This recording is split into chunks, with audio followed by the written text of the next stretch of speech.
Muji syukur ka Gusti nu Maha Agung nu ngusik sareng malikeun nyakrawati dina diri muarana dina rasa ngalengkahkeunana ieu raga napakeun dina galur nu kapungkur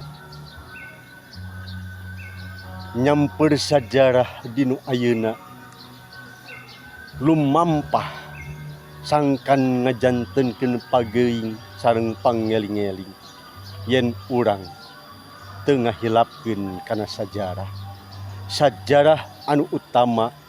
para leluhur urang sadaya galuh pakuan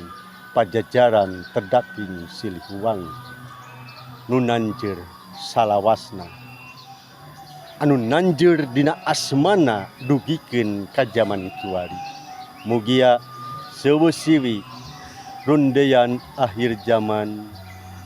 sing aya dina kamakmuran sadayana.